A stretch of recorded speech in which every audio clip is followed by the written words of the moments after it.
اللهم صل على سيدنا محمد وعلى آله وصحبه وبارك وسلم وصلوا عليه وسلم تسليما. رب اشرح لي صدري ويسر لي أمري واحلل عقدة من لساني يفقهوا قولي. اس حلقے میں ہم کنٹینیویشن کریں گے پچھلے حلقے کی چند باتوں کی، اور اس کے بعد ہم ہجرت حبشہ اولا کی طرف آئیں گے کہ جو پہلی مائیگریشن ہوئی ٹورڈز حبشہ. پچھلے حلقے میں ہم نے غرانیق کا واقعہ ڈسکس کیا تھا اور اس کے چند حقائق کی طرف ہماری نظر گئی تھی. تو اس حلقے کے شروع میں ہم کچھ دلیلوں پہ بات کریں گے جو علماء کرام نے پیش کی ہیں کہ غرانیق کا واقعہ سوائے جھوٹ کے اور کچھ نہیں ہے. اس میں ایک حوالہ تو وہ یہ کہتے ہیں کہ اگر آپ سورہ نجم کی شروع کی چند آیات دیکھیں تو وہ شروع ہوتی ہیں وَالنَّجْمِ إِذَا هَوَىٰ مَا ضَلَّ صَاحِبُكُمْ وَمَا غَوَىٰ. نہ بھٹکا ہے تمہارا رفیق اور نہ بہکا. یہ دوسری آیت ہے مَا ضَلَّ صَاحِبُكُمْ وَمَا غَوَىٰ.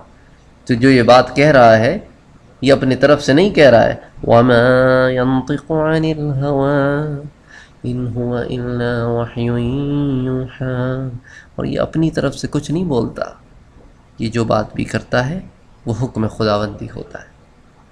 تو علماء اس مسئلے کو، اس بات کو پیش نظر رکھتے ہوئے کہتے ہیں کہ غرانیق کی غلطی اللہ کے رسول سے کیسے سرزد ہو سکتی ہے جبکہ وہ جو بات بھی کرتے ہیں وہ اللہ کے حکم سے کرتے ہیں اور اپنی طرف سے تو کوئی بات کرتے نہیں. جب اپنی طرف سے کوئی بات کرتے نہیں اور جو بھی کرتے ہیں اللہ کی طرف سے کرتے ہیں تو گویا غلطی کا نکالنا اللہ پہ غلطی نکالنا ہوا. تو اس لیے وہ ایک دلیل تو یہ پیش کرتے ہیں کہ یہ بات ہوئی نہیں. دوسری بات وہ یہ پیش کرتے ہیں کہ اگر ان آیات کے اراؤنڈ کی آیتیں دیکھی جائیں جو بتوں سے بیزارگی کا کہہ رہی ہیں تو اس کے مڈل میں ایک ایسی آیت کہ جو بتوں کے حق میں ہو، it doesn't make sense either. پھر اللہ کے رسول عرب ہیں، وہ عربی جانتے ہیں، وہ عربی کی سمجھ بوجھ رکھتے ہیں، اور ایسا آدمی بغیر سوچے سمجھے تو کوئی بات کرے گا نہیں. اب جب پڑھ رہا ہے انہیں نہیں پتہ کہ وہ کیا پڑھ رہے ہیں. پھر وہ ایک یہ دلیل لاتے ہیں کہ شیطان کا اللہ کے رسول کے نفس پہ کوئی دسترس نہیں ہوتی، کوئی کنٹرول نہیں ہوتا، تو شیطان کا آپ کو ایسے کرنا اٹ ڈزنٹ میک سینس. پھر اگر شیطان نے الگ سے کوئی آواز لگائی آپ صلی اللہ علیہ وسلم کی آواز میں تو اس نے تو 2 ایکسٹرا جملے کہے، تو اس کو تو 2 جملے پیچھے ہونا چاہیے آپ صلی اللہ علیہ وسلم سے. So it still doesn't make sense. پھر ایک پروف وہ یہ لاتے ہیں جس کو علامہ محمد حسین ہیکل نے اپنے سیرت محمدی میں جمع کیا ہے. وہ کہتے ہیں کہ غرانیق کی جو آیتیں ہیں ان کے 5 ویریشنز انہوں نے جمع کیے ہیں. انہوں نے کہا کہ قرآن کی کسی آیت کے اتنے ویریشنز ہو نہیں سکتے کیونکہ اللہ نے اس کے حفاظت کا فیصلہ فرمایا ہے، اور جبکہ ان ورسز کے جو سپوزٹلی جو کہ فالس ورسز ہیں 5 ویریشنز ہیں جو علامہ محمد حسین ہیکل نے جمع کیے ہیں، اور پتہ نہیں کتنی ویریشنز ہوں گی. اچھا، پھر اس کے علاوہ وہ ایک اس میں علماء ایک دلیل یہ بھی پیش کرتے ہیں کہ سر ولیم کی تحقیق کی بنا پر بہت سارے لوگوں نے اپنی تحقیق رکھی اور انہوں نے اپنی تحقیق میں اس واقعے کو انکلوڈ کر کے جو تنقید کی ہے، جو کرٹیسزم کیا ہے، اس کو ہمارے پاس کے بھی کچھ لوگ متاثر ہو گئے ہیں، جس کی وجہ سے ہمارے پاس بھی یہ روایت تھوڑی عام ہو گئی ہے. اصل میں اس کی کوئی اصل نہیں ہے اس روایت کی. تو اس میں وہ ایک تحقیق یہ بھی لے کے آتے ہیں کہ علامہ شیخ محمد عبدہ نے ایک تحقیق کی ہے جو ورڈ غرانیق پہ انہوں نے تحقیق کی. انہوں نے کہا کہ عربی زبان میں، عربی لٹریچر میں غرانیق کا ورڈ کبھی بتوں کے اوپر استعمال نہیں ہوتا. عموماً اس کو استعمال کیا جاتا ہے رنگ کے لیے کہ یا تو سفید رنگ اگر کسی پرندے کا بتانا ہو، یا کسی بہت ہی خوبصورت حسین و جمیل نوجوان آدمی کے بارے میں بات ہو، یا کسی سفید اور کالے کے ملاپ کا کسی جانور میں ہونا. ان چیزوں کو تو غرانیق کے لیے کے الفاظ میں استعمال کیا جاتا ہے لیکن بتوں کے لیے الفاظ استعمال نہیں ہوتے. اور ایک اور دلیل وہ یہ لاتے ہیں کہ جس نبی کو اللہ نے نبوت سے پہلے بتوں سے محفوظ رکھا ہو، نبوت کے بعد اس کی زبان سے ایسے کلمات کیسے نکل سکتے ہیں؟ تو جو اتنا امین ہو دین کا کہ اللہ نے اس کی زبان کو نبوت سے پہلے بھی محفوظ رکھا ہو، اس کی زبان کو نبوت کے بعد ایسے الفاظ کے لیے اللہ کیسے استعمال کر سکتا ہے؟ تو یہ تمام دلائل تھے جو میں نے کہا کہ it is a continuation from پچھلے حلقہ، تو اس کو ڈسکس کر لیں، پھر ہم حبشہ کی پہلی ہجرت کی طرف آتے ہیں۔ تو جب لوگوں کی کمپلینس بہت بڑھ گئیں اور کفار کے ظلم بہت بڑھ گئے، اور اللہ کے رسول سے وہ کافی عرصے سے کہہ رہے تھے کہ آپ اللہ سے دعا کیجئے کہ اس نجات سے کوئی ذریعہ ملے، تو اللہ کے رسول نے مسلمانوں سے کہا کہ جو جا سکتے ہیں وہ حبشے کی طرف ہجرت کریں، کہ حبشہ کا بادشاہ جو نجاشی ہے وہ بڑا ہی جسٹ آدمی ہے، اللہ نے اس کو بڑا جسٹ آدمی بنایا ہے۔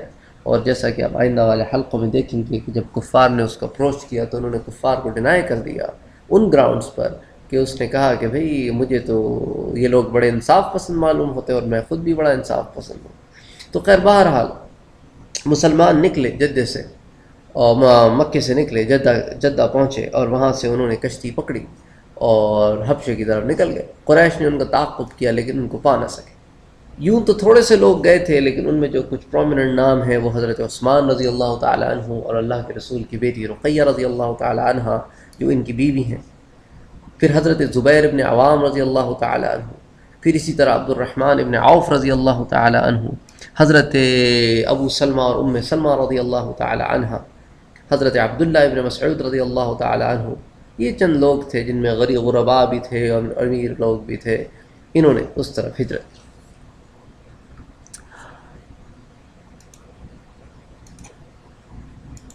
اور یہ واقعہ سن 5 ہجری میں پیش آیا، 5 نبوی میں پیش آیا، کہ نبوت کے 5ویں سال یہ واقعہ پیش آیا۔ اور اس زمانے کا ایک اور مشہور واقعہ یہ ہے کہ حضرت ابوبکر رضی اللہ تعالی عنہ نے بھی یہی بات کی ٹھانی کہ وہ بھی اب حبشے کی طرف ہجرت کریں گے، تو چونکہ وہ اپنے گھر سے نکلے اسی معاملے کی پیش نظر، اور انہوں نے جب تھوڑا سا فاصلہ طے کیا اپنے گھر سے دور، بعض کتابوں میں آتا ہے کہ 5 میل کا فاصلہ تھا، اور بعض کتابوں میں آتا ہے کہ 1 یا 2 روز کا فاصلہ تھا، لیکن بہتر زیادہ تر کتابوں میں جو آتا ہے وہ یہی ہے کہ 5 میل کے قریب کا واقعہ مکے کا فاصلہ مکے کے باہر انہوں نے طے کیا۔ تو he ran into a person برق غمات کے مقام پر، he ran into a person جس کا نام تو تھا حرس، لیکن اسے لوگ ابن دغنہ کہا کرتے تھے۔ یہ قارہ قبیلے کا سردار تھا اور بڑا ہی مشہور قبیلہ تھا تیر اندازی میں اور جہل میں، اور بڑے ہی بے باک اور لڑاکو قسم کے لوگ تھے۔ تو اس نے ابوبکر سے پوچھا کہ ابا بکر الی این، تم کدھر جا رہے ہو سامان باندھ کر؟ کہا ابوبکر نے کہا کہ دیکھو ایسا ایسا معاملہ ہے، اب تو برداشت نہیں ہوتا ہم سے، تو اب ہم کہیں اور جا رہے ہیں۔ تو ابو دغنہ نے کہا کہ نہیں ابا بکر، ابن ابی دغنہ نے کہا کہ نہیں ابا بکر، تم جیسے آدمی کو ہم لوز نہیں کرنا چاہتے، تم تو وہ ہو جو غلاموں کو چھڑاتے ہو، تم تو وہ ہو جو بیواؤں کے ساتھ صلح رحمی کرتے ہو، تم تو وہ ہو جو غریبوں کے کام آتے ہو، ہم تمہیں کیسے جانے دے سکتے ہیں؟ میں تمہیں جانے نہیں دوں گا۔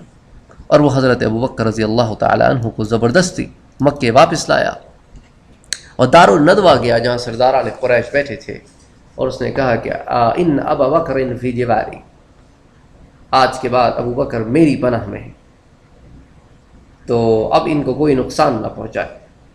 تم لوگ کو شرم نہیں آتی کہ ابو بکر جیسے آدمی کو تم مکے سے نکال دیتے ہو؟ قریش نے کہا ٹھیک ہے بابا، ہم تمہاری جوار کو ایکسیپٹ کرتے ہیں، اب کیا کرتے ہیں، ایسا جاہل آدمی تھا، اس کو پتہ ہے، ان کو پتہ تھا کہ اس کی بات نہیں مانیں گے تو یہ تو کل اپنے لڑا کے لے کے حملہ کر دے گا مکے پہ۔ انہوں نے کہا بھی ٹھیک ہے مانتے ہیں، لیکن ایک بات ہماری بھی، ان سے کہو کہ اپنے دین کی تبلیغ نہ کریں۔ ابو بکر سے دغنہ نے کہا کہ آپ جو ہے اپنے دین کی تبلیغ نہیں کریں گے۔ ابو بکر نے کہا ٹھیک ہے، I'll confine myself to the house boundaries۔ تو انہوں نے کیا کیا کہ اپنے گھر کے صحن میں کو مسجد بنا لیا اور وہیں عبادت کرتے اور گریہ ازاری کرتے اور روتے اور بہت روتے، بڑے رقیق القلب، بڑے سافٹ ہارٹڈ پرسن تھے۔ جب روتے قرآن پڑھتے ہوئے تو آس پاس آواز جاتی تو بچے اور عورتیں وہ گھر کے اطراف جمع ہونے شروع ہو جاتے، تو پھر نیبرز نے کمپلین کرنی شروع کر دی کہ یہ تو ہمارے بچوں اور عورتوں اور غلاموں کو خراب کر رہا ہے۔ تو قریش نے ابو دغنہ کے پاس، ابن ابو دغنہ کے پاس کوئی غلام بھیجا اور اس کو بلایا اور کہا کہ بھئی دیکھو اب تو ایسا ایسا معاملہ ہو گیا ہے اور تمہاری جوار کو اب ہم پاس نہیں رکھ سکتے، کیونکہ اب ابو بکر رضی اللہ تعالی عنہ نے ہمارے گھروں کو افیکٹ کرنا شروع کر دیا۔ تو ابن ابی دغنہ ابو بکر کے پاس ہے اور کہا کہ بھئی دیکھیں میں نے آپ کو جوار دی تھی اور جوار کے شرائط تھے، تو اب آپ ان کو پورا نہیں کر رہے ہیں۔ تو ابو بکر نے کہا مجھے تمہاری جوار نہیں چاہیے، واپس لے لو۔ میرے لیے میرا اللہ کافی ہے، مجھے تمہاری ضرورت نہیں ہے۔ اور اس واقعے کے بعد حضرت ابو بکر رضی اللہ تعالی عنہ ایک دن کعبے کی طرف جا رہے تھے، تو ایک آدمی آپ کے پاس سے گزرا، ایک عام سا آدمی، اور اس نے اٹھا کے آپ کی مٹی سر کے اوپر مٹی ڈال دی۔ حضرت ابو بکر کھڑے دیکھ رہے ہیں کہ میں مکے کا کوئی معمولی آدمی نہیں ہوں جو یہ میرے ساتھ حرکت کر رہا ہے۔ تو وہاں سے ایک قریش کا سردار گزرا، تو ابو بکر رضی اللہ تعالی عنہ نے اس سے کہا کہ تم نے دیکھا اس نے میرے ساتھ کیا کیا؟ تو اس سردار نے کہا کہ ان سب کے تم خود ذمہ دار ہو ابو بکر۔ تو حضرت ابو بکر رضی اللہ تعالی عنہ اور کیا کہتے خاموش ہو گئے۔ پھر آپ نے اللہ سے رجوع کیا اور کہا کہ اے پاک پروردگار، واقعی تیری ذات حلیم ہے کہ تجھ میں اتنی بردباری، اتنی ٹالرنس ہے کہ تو دیکھتا ہے کہ کھلا کھلم کے تیرے دین کی خلاف ورزی کرتے ہیں اور تو نے انہیں کھلی چھوٹ دی ہوئی ہے۔ تو ابھی واچ کر رہا ہے ان کو کہ شاید یہ تیری طرف آئیں۔ یہ ہم بندے ہی ہیں جو حلم کا ساتھ چھوڑ دیتے ہیں اور ذرا سا کچھ ہوتے ہی پھر کہنے لگتے ہیں کہ ہمارے ساتھ یہ کیا ہو رہا ہے۔ تو میرے پاک پروردگار، بے شک تو ہی حلیم ہے۔ تو اس طرح یہ حبشہ کی طرف مسلمانوں نے پہلی ہجرت کی، اور جیسا کہ میں دوسرے حلقوں میں بھی آپ کو بتاؤں گا، دوسری ہجرت کے وقت بھی، کہ اس زمانے میں جدہ سے ایتھوپیا تک کا جو کرایہ تھا وہ آدھا دینار تھا، اور 2 لوگ جا رہے ہیں تو 1 دینار ہوا کرتا تھا، اور دینار جو ہے وہ سونے کا سکہ ہوا کرتا تھا، اور درہم جو ہے وہ چاندی کے سکہ ہوا کرتا تھا۔ تو اس طرح یہ لوگ حبشے میں پہلی دفعہ پہنچے اور وہاں پر خوشی کے ساتھ رہنے لگے، یہاں تک کہ وہ غرانیق کا واقعہ پیش آیا اور ان کو پھر واپس آنا پڑا۔ تو اس طرح مسلمانوں نے حبشے کی طرف پہلی ہجرت فرمائی، اور جب غرانیق کے واقعے کے بعد واپس آئے تو پھر شیب ابی طالب کے زمانے میں مسلمانوں دوبارہ حبشہ کی طرف ہجرت کی مکے سے، اور کفار نے ان کو لانے کی کوشش کی دوبارہ، لیکن وہ پھر ناکام ہو گئے۔ ہم انشاءاللہ اگلے حلقے میں حضرت عمر رضی اللہ تعالی عنہ کے اسلام کو ڈسکس کریں گے۔ وما علینا الا البلاغ۔ اللہم صلی علی سیدنا محمد